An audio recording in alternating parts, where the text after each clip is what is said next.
ఈ రాష్ట్రంలో చంద్రబాబు నాయుడు గారి నాయకత్వంలో కూటమి ప్రభుత్వం ఏర్పడి 10 మాసాలు కూడా పూర్తిగా వస్తాయి. అంటే 11 నెలల్లో, ఇంకా 2 నెలల్లో సంవత్సరం పూర్తి అవుతుంది. చంద్రబాబు గారి నాయకత్వంలో ఈ కూటమి పార్టీలన్నీ కూడా, తెలుగుదేశం కావచ్చు, బీజేపీ కావచ్చు, జనసేన పార్టీలన్నీ కూడా హామీలతో పాటు ప్రత్యేకంగా సూపర్ 6 హామీలు కూడా ఇవ్వడం జరిగింది. పెన్షన్ల పెంపు, జగన్మోహన్ గారి యొక్క ప్రభుత్వం ఇస్తున్న 3,000 పెన్షన్ని 4,000 చేస్తామని చెప్తూనే, అంతకంటే కూడా జగన్మోహన్ గారు ఇచ్చిన ప్రభుత్వం కంటే కూడా ఎక్కువ సంక్షేమ కార్యక్రమాలు, ఎక్కువ డబ్బు కూడా ప్రజలకు ఇస్తామని చెప్పి సూపర్ 6 అనే హామీలు ఇవన్నీ కూడా ఇవ్వడం జరిగింది. ఈ 10 నెలల్లో సూపర్ 6 హామీలో పూర్తిగా కాకపోయినా కొద్దో గొప్ప ఒక గ్యాస్ కనెక్షన్, ఉచిత గ్యాస్ కనెక్షన్లు తప్ప సూపర్ 6లో ఒక్క హామీ కూడా నెరవేర్చిన పాపాన పోలేదు ఈ ప్రభుత్వం ఈ 10 నెలల్లో. కానీ ఈరోజు ఒక ప్రచార ఆర్భాటం, ప్రతి నెల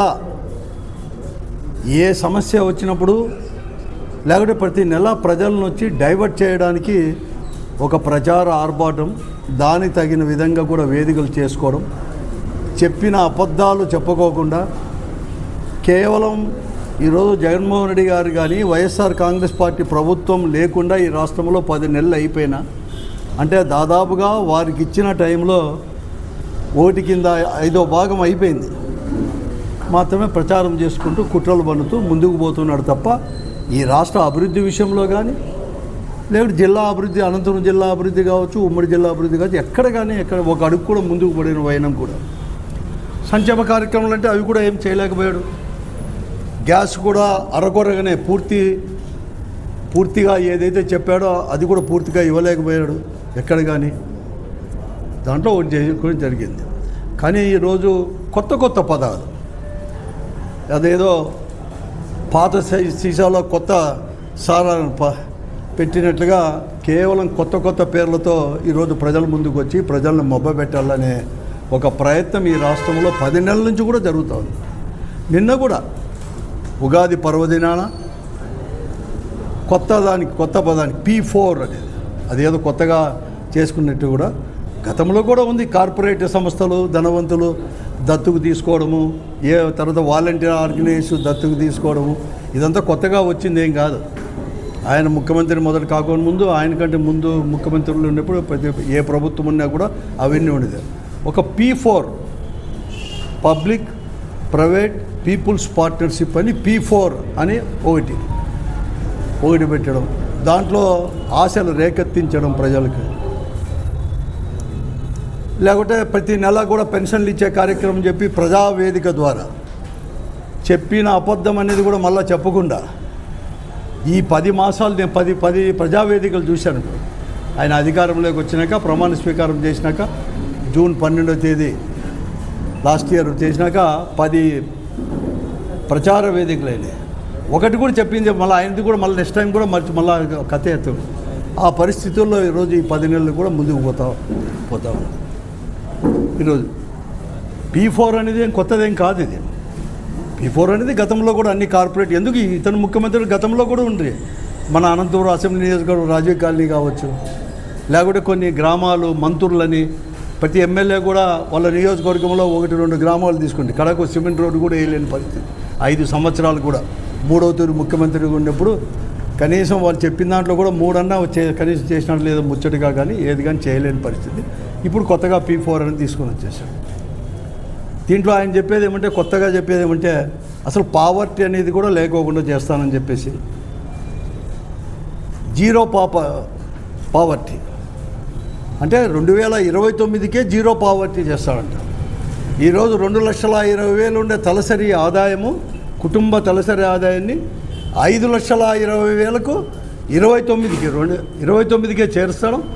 47 కల్లా 2047 కల్లా 55 లక్షల తలసరి ఆదాయం చేస్తామని చెప్పేసి, అంటే ఎట్లా అంటే అతను భ్రమలో తేలిపోతూ ప్రజలను కూడా ఊహాపల్లికల్లో కూడా తిరుగుతూ ఉన్నట్లుగా భ్రమింపజేసే పద్ధతి తప్ప చంద్రబాబు నాయుడు గారిది మరొకటి కానే కాదు అని చెప్పి చెప్తాను. ఈరోజు నేను చెప్తాను, మీకు నిజంగా కూడా చిత్తశుద్ధి ఉంటే అసలు పావర్టీలో ఇంకా ఇప్పటికీ మీరు చెప్తాన్నట్లుగా అడ్మినిస్ట్రేటివ్ వచ్చేసి సచివాలయం అంటున్నారు కదా, సచివాలయం వైజ్ ఒకటి డిక్లేర్ చేయండి. మీరు ఆగస్టు కల్లా ప్లాన్ చేస్తామంటారు కదా, దానికంటే ముందుగా ప్రతి సచివాలయ పరిధిలో కూడా ఈ రాష్ట్రంలో ఎంతమంది ఇంకా పావర్టీలో ఉన్నారు చేయండి. ఈ పొద్దు కొత్తగా ఏం చెప్తున్నాడో మళ్ళీ తర్వాత ధనవంతులకు పేదలకు అనుసంధానం చేస్తా అంట. ఒక దిక్కేమో జాతీయ పత్రికల నుంచి ప్రతి ఒక్కరికి కూడా నేషనల్ అనాలిసిస్లో అందరూ కూడా చెప్తున్నారు వ్యత్యాసం పెరిగిపోతూ ఉంది. ధనవంతులకు పేదలకు వ్యత్యాసం అనేది పెరిగిపోతూ ఉంది. ధనవంతులు పెరుగుతూ ఉన్నారు, పేదలుగానే ఇంకా కూడా మిగిలిపోతూ ఉన్నారు, ఇంకా తగ్గుతూ ఉన్నారు అని చెప్పి ఓ దిక్కు జాతీయ సర్వేలు అన్నీ కూడా చెప్తూ ఉంటే ఈ దేశంలో స్వాతంత్రం వచ్చినప్పటి నుంచి కూడా అభివృద్ధి అనేది కాలేదని చెప్పను, అయినా కూడా వారితో పాటు కాలేదనేది పోతుంటే ఇతను తగ్గిస్తాడు, అందరినీ సమానం చేస్తాడు అని చెప్పడం ఇది ఒక పెద్ద బూటకం తప్ప ప్రజలను మోసం చేయడం తప్ప మరొకటి కానే కాదు. ఇంకొక మాట, నిన్న కూడా పెన్షన్లు ఇచ్చేటప్పుడు ప్రజావేదిక ద్వారా ఒక మాట చెప్పాడు ఒంగోలు దగ్గర. ఎందుకంటే అప్పుడు కూడా ఇక్కడ కూడా చెప్పడం జరిగింది, 2 తూర్లు వచ్చేసాడు ఇక్కడ కూడా, మన ఉమ్మడి జిల్లాలో కూడా 2 మార్లు కూడా తిరగడం జరిగింది. దాంట్లో చెప్తూ జగన్మోహన్ రెడ్డి గారు 5 సంవత్సరాల్లో అతను నొక్కిన బటన్ కంటే కూడా మొత్తం విలువ అతను ఇచ్చిన పెన్షన్లు అని అంటాను. కాదనం లేదు, నువ్వు బటన్ నొక్కడం అంటే అంత వ్యంగ్యంగా నువ్వు మాట్లాడాల్సిన పని లేదు. జగన్మోహన్ రెడ్డి గారు ప్రజలకు అర్థమయ్యేటట్లు బటన్ నొక్కడం అంటే ఇంతవరకు ఏ సంక్షేమ కార్యక్రమం చూసినా కూడా ఆ రోజు రాజీవ్ గాంధీ గారు ప్రధానమంత్రిగా ఉన్నప్పుడు 25-30% అనేది కూడా లీకేజెస్ ఉన్నాయి, ప్రతి దాంట్లో కూడా ఉన్నాయి. తర్వాత అన్నీ కూడా ఎక్కడ ఉన్నాయంటే అటువంటికి ఎక్కడ కానీ ఆస్కారం లేకుండా మధ్యవర్తులకు కానీ లంచగొండలకు కానీ వేరే వాళ్ళకి ఆస్కారం లేకుండా నేరుగా ఒక బటన్ నొక్కడం ద్వారా ఇప్పుడు వచ్చిన టెక్నాలజీని ఉపయోగించుకొని నేరుగా ప్రజల ఖాతాల్లోకి తీసుకొని పోవడం అంత తప్ప మీరు వ్యంగ్యంగా మాట్లాడాల్సిన అవసరం లేదు అంటాం. ఈరోజు నువ్వు ఎట్లా చెప్తావు, ఎట్లా తీసుకొస్తావు? భవిష్యత్తులో ఇస్తానంటున్నావు కదా, ఇంకా కూడా నేను సూపర్ 6 ఇస్తానంటున్నావు కదా, నువ్వు ఏ పద్ధతిలో ఇస్తావు చెప్పు? మళ్ళా లంచగొండల చేతులు పోనిస్తావా? మధ్యవర్తుల చేతికి పోనిస్తారా? ఒకప్పుడు నువ్వే ముఖ్యమంత్రిగా ఉన్నప్పుడు 2004 వరకు కూడా మీరే ముఖ్యమంత్రిగా ఉన్నారు.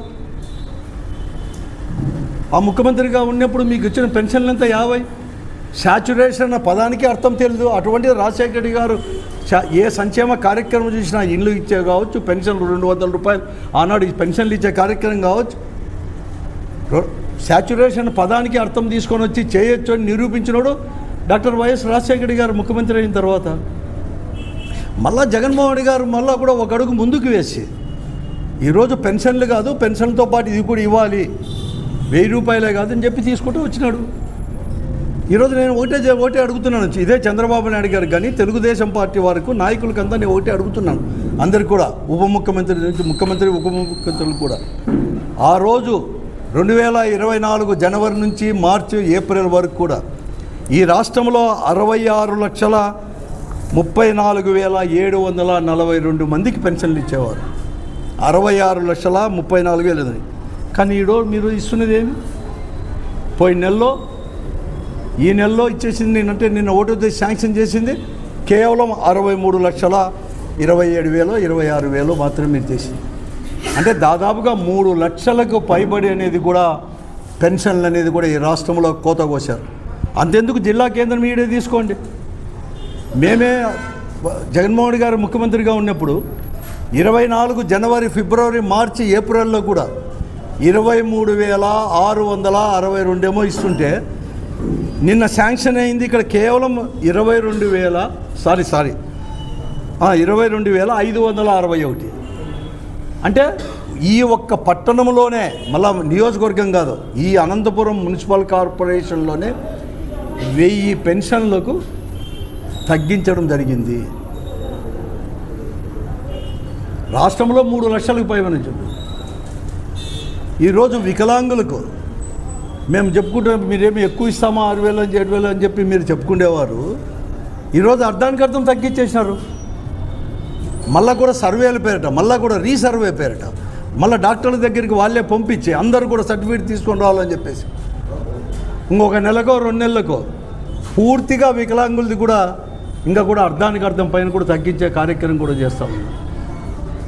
దానికి పెద్ద తార్కాణం ఏమంటే దానికి మీకు తగ్గించబోతున్నాను చెప్పడానికి మీరు బడ్జెట్లో పెట్టిందే 27,000 కోట్లే పెట్టింది. బడ్జెట్లో 27 కోట్లు మాత్రమే మీరు బడ్జెట్లో పెట్టారు. నీకు ఆడే అర్థమవుతా ఉంది. నీకు దాదాపుగా 33,800 కోట్ల రూపాయలు కావాలి. అంటే మీకు 27,000 కోట్లకు మాత్రమే పెట్టినారంటే సంవత్సరానికి చెప్పకనే చెప్పినట్లయింది. మీరు ఇంకా కూడా పెన్షన్లు అనేది కూడా తగ్గించబోతున్నారు అని చెప్పేసి. ఇది మీ విధానమా ప్రజావేదిక పైన? ఇది మాత్రం చెప్పరు. ఎందుకు తగ్గించినారు, ఎందుకు ఈ 10 నెలల్లోనే ఇంతమంది 3 లక్షల మందిని తీసేయాల్సిన అవసరం వచ్చింది, ఒక కొత్త పెన్షన్ ఇవ్వలేదు, ఇంకా దాదాపుగా కూడా 2 లక్షల మంది, ఇంకా 2 లక్షల మందికి పైబడి కూడా ఈరోజు కాసుకొని ఉన్నారు కొత్త పెన్షన్ కావాలని చెప్పేసి. కొత్తగా దురదృష్టవశాత్తు వితంతువులైన వాళ్ళు కావచ్చు, అనేక రకాల కూడా లేదా 2 లక్షల మంది ఈ రాష్ట్రంలో కాచుకున్నారు. మీ సర్వేలో చెప్తుండే, వాళ్ళ గురించి ఇంతవరకు ఏం మాట్లాడలేదు. కానీ చెప్పిన అబద్ధం అనేది చెప్పుకోకుండా ఈరోజు మీరంతా ముందుకు తీసుకొని పోతారు. ఎట్లా తీసుకొని పోతారు ఏం కథ? ఇవన్నీ కూడా మీరు సూపర్ 6 అని ఇస్తారే, మేము 2,72,000 కోట్ల రూపాయలు జగన్మోహన్ రెడ్డి గారు ముఖ్యమంత్రిగా ఉన్నప్పుడు డైరెక్ట్గా మీరు ఎంతన్నా వ్యంగ్యంగా చెప్పండి, అవినీతికి అనేది ఆస్కారం లేకుండా, మధ్యవర్తుల ప్రమేయం లేకుండా నేరుగా 2,72,000 కోట్ల రూపాయలు మేము ఇవ్వడం జరిగింది. నువ్వు ఎలా చెప్తావు? ఒక ముఖ్యమంత్రి స్థానంలో ఉండి అంతమందిగా ఏమాత్రం బెనుకు తనకు లేకుండా అన్ని అబద్ధాలు చెప్పేది ఒక ముఖ్యమంత్రిగా ఉండి మీరు బటన్ నొక్కిన దానికంటే నా పెన్షన్లు ఎక్కువ అంటారు. మీరు చెప్పిన సూపర్ 6 హామీలు ఎక్కువ ఇస్తాను జగన్మోహన్ చాలా స్పష్టంగా చెప్పడం జరిగింది. ఈ రాప్తాల్లోనే చెప్పడం జరిగింది, నేను ఇప్పుడు ఇస్తున్న సంక్షేమ పథకాల కంటే కూడా నేను ఎక్కువ ఇవ్వలేను, రాష్ట్ర ఆర్థిక పరిస్థితి అన్నీ కూడా పెట్టి అని చెప్పడం జరిగింది. కానీ మీరు చెప్పారు కదా అంతకంటే ఎక్కువ ఇస్తామని చెప్పేసి. ఎందుకు ఇవ్వలేదు? ఈ పొద్దు అమ్మఒడి ఓ సంవత్సరం ఎగరగొడుతుంది, తల్లికి 100 పేరు మాత్రం పెడుతుంది, ఓ సంవత్సరం అయిపోయింది, నెక్స్ట్ మే అంటారు. అసలు మేలో సాధ్యమా అని అడుగుతాను. 3 నెలల నుంచి చెప్తాను మేలో సాధ్యమా? జూన్లో ఎప్పుడో స్కూళ్ళు తెరుస్తారు. నీకు ఎంతమంది ఉన్నారు, ఏ స్కూల్లో చదువుతున్నారు, ప్రైవేట్ స్కూల్లా లేకపోతే ఈ స్కూల్లా, కొత్తగా ఎంతమంది చేరుతూ ఉన్నారు, ఏ స్కూల్ మారుతున్నారు? నీ దగ్గర లెక్క వచ్చేది ఎప్పుడు? ప్రారంభమైనాక ఒక 15 రోజులకో నెలకు అయితే మీ దగ్గరకు వస్తాయి. అంటే నువ్వు మరొక మారు అబద్ధాలు చెప్పడం అంటే ప్రజలకు ఏదో దాటవేసే ధోరణి. తల్లికి 100 లేదు, నువ్వు ఎక్కడ కానీ ఒక్క సంక్షేమ పథకమైన ఏమని చెప్పినా ఇంతవరకు ఇచ్చినారా? తర్వాత 1,500 అంటే మీరు ప్రతి మహిళకు 1,500 అని చెప్పినారు. 19 సంవత్సరాలు వచ్చిన ప్రతి మహిళకు 1,500. ఒక్క మహిళను చూపేయండి, సంవత్సరం 10 నెలలు అయిపోయింది ఇచ్చినారేమో. ప్రతి నిరుద్యోగికి 20 లక్షల ఉద్యోగాలంటే, లేకుంటే ప్రతి నిరుద్యోగికి 3,000 అండి, 10 నెలలు అయిందండి. చూపేయండి, 30,000 రావాలి నిరుద్యోగికి, 30,000 రావాలి. ఇప్పటికే కనీసం 3,000 ఇచ్చినారా ఎవరైనా ఒక నిరుద్యోగికి ఈ రాష్ట్రంలో 10 నెలల్లో? ఎస్సీ ఎస్టీ బీసీ మైనారిటీలకి 50 ఏళ్ళ నుంచి 59 ఏళ్ళకు పెన్షన్ ఇస్తానంటే ఎంతమంది ఉన్నారు? నాకు తెలిసినంతవరకు ఈ రాష్ట్రంలో ఎస్సీ ఎస్టీ బీసీ మైనారిటీలు పెన్షన్లకు నీ ప్రకారం 50 సంవత్సరాల నుంచి 59 సంవత్సరాలకు వస్తే దాదాపుగా 17 లక్షల నుంచి 20 లక్షల మంది ఈరోజు అందరూ కూడా ఉన్నారు. అర్హత ఉండే వాళ్ళందరూ కూడా కలిసి ఉన్నారు ఈ రాష్ట్రంలో. ఇది వాళ్ళందరికీ ఇది 4,000 రూపాయలు ఇస్తామని చెప్పినా కూడా వాళ్ళందరికీ కూడా ఎస్సీ ఎస్టీ బీసీ మైనార్టీలకి వాళ్ళు ఓట్లు తీసుకొని ఈరోజు ఉన్నారే, తిరుగులేని మెజార్టీతో ఈరోజు శాసనసభలో ఉన్నావే. చెప్పుకోవడానికి మాత్రమేనా ఆ మెజార్టీ? ఇవన్నీ లేదా? ప్రజావేదిక పైన దీనిపైన మాట్లాడండి. నువ్వు ఎలా పోతున్నావు? కనీసం నీ దగ్గర ఒక సంఖ్య లేదే.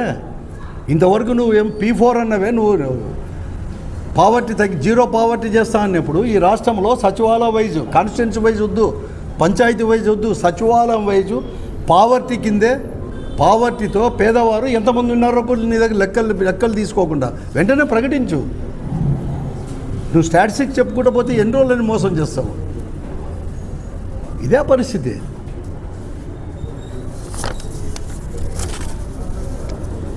రైతుకి 20,000 ఇస్తామంటివి, 20,000 లేదు. వచ్చే సంవత్సరం నుంచి కేంద్ర ప్రభుత్వం ఇచ్చినప్పుడు నేను కూడా 3 విడతల్లో ఇస్తానంటావు.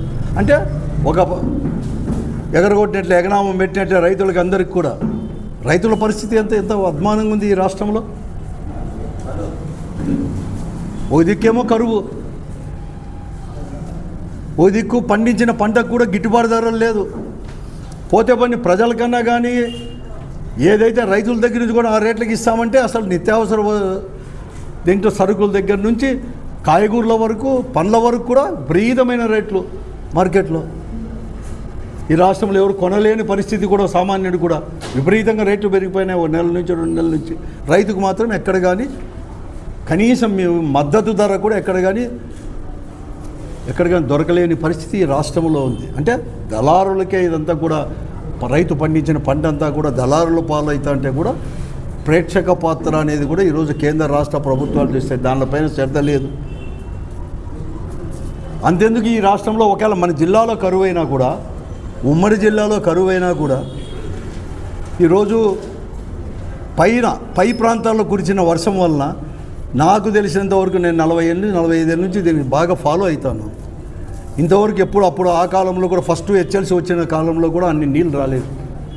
31 టీఎంసీ హెచ్ఎల్సీ ద్వారా 31 టీఎంసీ వచ్చింది. 30.9 టీఎంసీ హెచ్ఎల్సీ ద్వారా వచ్చేసింది. ఎప్పుడు రాలేదు తుంగభద్ర డ్యామ్ నుంచి. సముద్రం పాలైనా తెగిపోయి ఏదో తుంగభద్ర అయినా కూడా అన్ని నీళ్లు తీసుకొని వచ్చేసారు. 24 టీఎంసీలు హెచ్ఎన్ఎస్ ద్వారా, హంద్రీ ద్వారా తీసుకొని వచ్చేసారు. అంటే దాదాపుగా 55 టీఎంసీలు. అంటే ఒక టీఎంసీ 7,000 నుంచి 9,000. అంటే బాగా అన్ని లైనింగ్ బాగుంటే 9,000 ఎకరాలకు రావాలి ఒక టీఎంసీ. సరిగా లేకపోయినా కూడా 7,000 నుంచి 8,000 వరకు రావాలి. దాదాపుగా 3.5 లక్షల నుంచి 4.5 లక్షల ఎకరాలకు ఇరిగేషన్ ఇవ్వాల్సిన వాళ్ళు పోతే ఆశ్చర్యపోతారు. 55,000 ఎకరాలకు మాత్రమే మేము ఇరిగేషన్ ఇచ్చినామని చెప్పేసి స్వయంగా కలెక్టర్ గారే ఇరిగేషన్ అధికారుల ముందర ప్రకటించారంటే ఎంత శోచనీయమో, ఎంత దురదృష్టకరమో ఈ జిల్లా ప్రజలది, ముఖ్యంగా రైతాంగది అంటారు. పోతే పని పిఏబిఆర్లో కూడా కనీసం 5 టీఎంసీని నిల్వ పెట్టుకోవచ్చు. అదన్నా పెట్టుకున్నారంటే కేవలం 2.7 టీఎంసీ మాత్రం ఇప్పటికి ఉన్నాయి. పెనకచర్లో 0.5 కూడా లేదు. అంటే దాదాపుగా నీకు 51 టీఎంసీ 52 టీఎంసీ పోతే 55,000 ఎకరాలకు మాత్రం ఇరిగేషన్. మిగతా నీళ్ళు ఎక్కడ పోయినాయి? నీళ్ళు వచ్చినాయా? రాలేదా? వచ్చింటే దుర్వినియోగమైందా? ఏం చేస్తారు ఈ అధికారులు కానీ, ఎందుకు కానీ చెప్పాల్సిన బాధ్యత లేదా అంటున్నాను. అడగాల్సిన బాధ్యత ఈ జిల్లాలో ప్రజాప్రతినిధులు లేదా అంటున్నాను. ఎమ్మెల్యేలు ఉన్నారు, ఎంపీలు ఉన్నారు, అధికారంలో ఉన్నారు, 3 మంత్రులు ఉన్నారు. ఇన్ని నీళ్లు వచ్చేసింటే బంగారైనా కొనొచ్చాము కానీ నీళ్లు మాత్రం కొనలేని పరిస్థితి కరువు జిల్లాలో మనట్లు ఉంటే లేని లేదు. పత్రికల్లో రాసినా కూడా చలనం లేదు. కనీసం అటువంటి ఆలోచన చేస్తామని కూడా లేదు. ఇన్ని సమస్యలు పెట్టుకొని ఒక దిక్కు ముఖ్యమంత్రి గారు, ఒక దిక్కు గారు ఎవరికి పట్టుకునే వాళ్ళు దాంట్లో ఎవరి సంపాదనలో వాళ్ళకి మాత్రమే ఉన్నారే. ఎక్కడికైనా ఆలోచన లేదు. మీకు తిరుగులేని మెజార్టీ ఇచ్చిన జనము. నీకు స్థానిక సంస్థల ఎన్నికల్లో కూడా మాకు అప్పుడు ఇచ్చారు వైఎస్ఆర్ కాంగ్రెస్ పార్టీకి. ఈరోజు అధికారంలో వాళ్ళే ఉన్నారు. ఇంకో సంవత్సరం పోతే ఎన్నికలు ఉన్నాయి. కానీ ఎందుకు వాళ్ళు పార్టీ గుర్తుపైన గెలిచారు. వాళ్ళు ఏదో ఇండిపెండెంట్గా గెలిచింది ఏం కాదు, పార్టీ గుర్తుపైన గెలిచారు. మున్సిపాలిటీలో కానీ, కార్పొరేషన్లో కానీ, పంచాయత్ ఎంపీటీసీ మెంబర్లు కానీ, ఎంపీపీలు కానీ గుర్తుపైన గెలిచిన వాళ్ళు. మీకు మెజార్టీ లేదు. ఆ రోజు కూడా నువ్వు 2014లో ముఖ్యమంత్రి అయినప్పుడు ఇచ్చా చాలామందిని చేర్చుకుంటే వైఎస్ఆర్ కాంగ్రెస్ పార్టీ వాళ్ళని, ఎమ్మెల్యేలని ముటిక్కాయ చేసింది. ఇప్పుడు తెలంగాణలో సుప్రీంకోర్టు కూడా గట్టిగా మాట్లాడుతున్నారు, హైకోర్టు, సుప్రీంకోర్టు కూడా. ఇంకా సిగ్గు లేకోకుండా ఇంకా తీసుకొని పోయి నీకు మెజార్టీ లేదు, నో కాన్ఫిడెన్స్ మోషన్ పెడతామనేది ఎందుకు అంత ఆత్రము? మీకు అంత ఊపలాటం ఉంటే, చట్ట పరిధిలో మీకు గన అలో చేసేట్లుంటే రద్దు చేయండి స్థానిక సంస్థలన్నీ కూడా. ఎన్నికలకు పోదాం, రెడీ. మీకు ఉంటే చట్ట పరిధిలో నిజంగా కూడా మీకు అవకాశం ఉంటే, అంతేగాని దొడ్డిదారుల్లో మీకెందుకే? నిన్నెందుకు పరిటాల సునీత గారే చెప్పారు, స్వయంగా మాకు మెజార్టీ లేదు, వీళ్ళు బలవంతం చేస్తున్నారు, అందరినీ తీసుకొని పోవాలంటున్నారు ఎంపీటీసీలు అంటే, మాకు మెజార్టీ లేదు అని స్పష్టంగా చెప్పడం జరిగింది ఆమె. మాకు మెజార్టీ లేరు, మేము అభ్యర్థి నిలబెడతామంటే మహిళ లేదు మా దిక్కు, తెలుగుదేశం పార్టీ సింబల్ పైన గెలిచారు, మేమేం చేస్తాం దానిపైన ఆలోచన చేసి అని చెప్పిన వాళ్ళు ఏం జరిగింది? అట్లే కదిరి దగ్గర, కదిరి నియోజకవర్గంలో గాండ్లపెంట మీకు రామగిరి కావచ్చు, గాండ్లపెంట ఏమిది? దానికి మనుషుల్ని చంపుకోవడం మళ్ళా పూర్వం అలా 15-20 ఏళ్ళ కిందటిది. అప్పుడు తెలుగుదేశం పార్టీలు ఎటువంటి దాన్ని ఆ స్థితికి తేవాలే జిల్లాలో అంతా. ఇప్పటికే పల్నాడు ఏరియా అదే పని చేస్తున్నారు రాష్ట్రంలో. ఈ జిల్లాలో కూడా, ఉమ్మడి జిల్లాలో కూడా అదే పని. దానితోడు పోలీసు వాళ్ళు కొత్తగా ఇప్పుడు అదనంగా అసలు చేతులు ఎత్తేసినారు. ఈ పొద్దు నేను ఎస్పీ గారిని కూడా అడిగినాను, ఇద్దరు ఎస్పీలను కూడా, రేపు పొద్దున ఎమ్మెల్యేలో లేకపోతే అధికార పార్టీ వాళ్ళు మీరు పోలీస్ స్టేషన్లు తీసేసుకోండి అంటే, ఆ నియోజకవర్గాల నుంచో ఆ మండలాల నుంచో పోలీస్ స్టేషన్లు కూడా తరలించేదానికి కూడా మీరు సిద్ధమైనారా అని నేను అడిగాను. సార్ ఎప్పుడైనా ఉంది అంటాను. వాళ్ళు ఏం చెప్తే అది, ఈ ఊర్లోకి రమ్మంటే ఊర్లోకి రావాలి, పోవాలంటే పోవాలి, వాళ్ళే తీసుకొని పోయి వాళ్ళ చేతికి ఇవ్వడం. రండి కావాలంటే, మీరు ఏదో జమిలీ అంటున్నారు కదా, రండి మీవి అన్నీ రద్దు చేసుకోండి, మళ్ళీ పోదాం, అన్ని దానికి పోదాం, లోక్సభకు పోదాం, శాసనసభకు పోదాం, స్థానిక సంస్థలకు పోదాం. మీకు అంత ఉబలాటు ఉండి జనంపై నమ్మకం ఉంటే, మా పార్టీ సింబల్ పైన, వైఎస్ఆర్ సింబల్ పైన గెలిచిన వాళ్ళని మీరు బలవంతంగా తీసుకొని పోయి ఈ అరాచకానికి కారణం ఎవరు అని నేను అడుగుతున్నాను. చంద్రబాబు నాయుడు గారే మా ఆన్సర్ చెప్పాలి. ఇప్పుడు మంత్రులు కూడా చంద్రబాబు నాయుడు లేకపోతే డిప్యూటీ చీఫ్ మినిస్టర్ దీనికి ఆన్సర్ జవాబు చెప్పాల్సిన అవసరం ఉంది. ఈ జిల్లాలో జరుగుతున్న అరాచకాలకి ఇవన్నీ కూడా, ఈ జిల్లాలో ఫెయిల్యూర్, నీళ్లు ఇన్ని వచ్చినా కూడా ఇక్కడ కానీ ఇవ్వలేని పరిస్థితికి కూడా, ఈరోజు ఇంకా కూడా సంక్షేమ కార్యక్రమం మీరు చెప్పినట్టు ఎందుకు చేయలేదనేది కూడా, ఇది ప్రజావేదికలపైన కావాలని చర్చించండి. మేము రెడీ.